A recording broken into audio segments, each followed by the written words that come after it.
Good afternoon, loved ones. Good afternoon, TikTok family. You know, it's amazing at this juncture when so much violence is being perpetuated against American citizens and around the world by the hands of our government and Netanyahu, his diabolical regime, IDF, and we are right out of his playbook. And some of us have long said that it was a plan for 9/11 from the beginning to fuel hatred of Arabs. Mossad, the U.S., in collusion. And those of you that still believe that this nation is founded on the principles of justice and equality for all and are not standing up or speaking out, check yourself.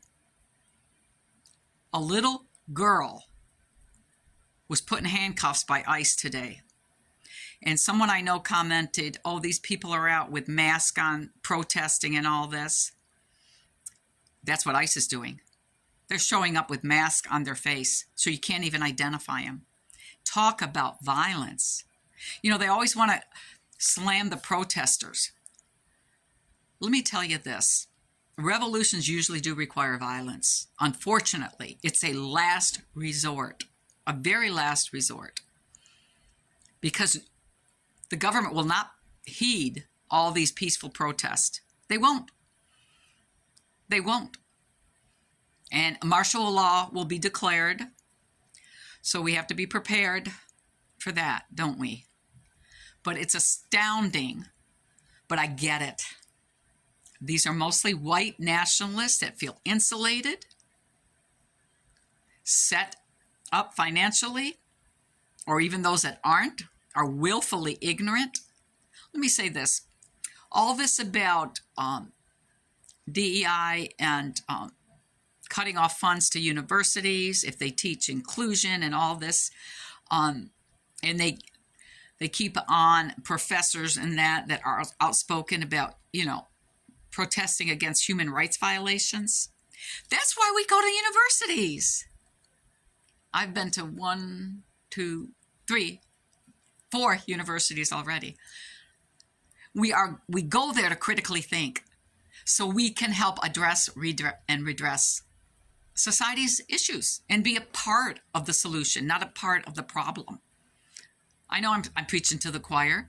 The people that need to hear these things, their algorithm will not pick this up. Or they'll think it's a bunch of hoopla.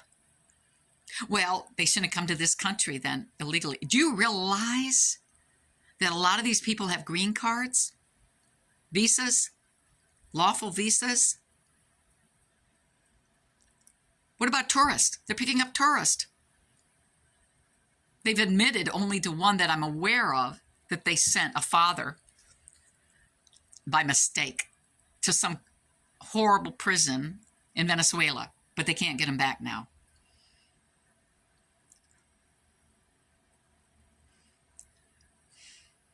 Freedom of the press, freedom of the universities to speak and support their students, freedom of the legal practices that defend human rights. All of these are being censored, threatened, and soon, who knows, many disappearing. And yet you're okay. Oh, well, as long as they don't destroy property, and all that.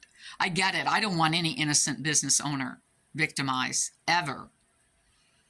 But you notice that's their go-to. Oh, let's just get along. I get along with my black neighbors. I get along, da. It's not enough. It's insufficient. It's too late. You have to stand up. I have been saying forever what was behind 9/11. And I've been saying forever since this whole fiasco of October 7th that the Palestinians were the victims in this. I'm not saying nothing happened to innocent Israeli citizens. the propensity and the disparity and the enormity of suffering that has been inflicted on the Palestinians. It's all about their minerals. It has nothing to do with their Torah, their belief system. Absolutely nothing. And honest, devout Jews will tell you this. But see, they don't want to listen to these voices because it contradicts them. It challenges their belief system. They want to stay coddled. So they'll continue to watch Fox News or read and listen to other sources that support that belief system. The only way we grow is to challenge our belief system. I am constantly challenging mine. I cross-reference, look up, you name it. I listen to learned scholars, veterans that have been in these horrific Civil War conditions where we have gone and disrupted nations, and the atrocities they speak of that they participated in, and now they can't put it behind them. And we're going to continue to send young people like this. Supposedly we revere our veterans, okay? Supposedly we revere and support our police. So, all of these unjust wars, okay? The insurrection, did we support our veterans? Did we support our police? Like I said, check yourself. Be sure that you're operating with pure motives. You're not operating out of fear, bias, racism, willful ignorance. I know for a fact I am losing family members and friends over my stance. And I'm okay with that because I cannot turn away from innocent suffering. Children, innocents, men, women, being taken to gulags, tortured, raped, you name it. Starved, frozen, no access to medical care, pain relief, no pain relief, constantly uprooted. Watch no other land. It'll stay with you, and it should. Love you all. Take care.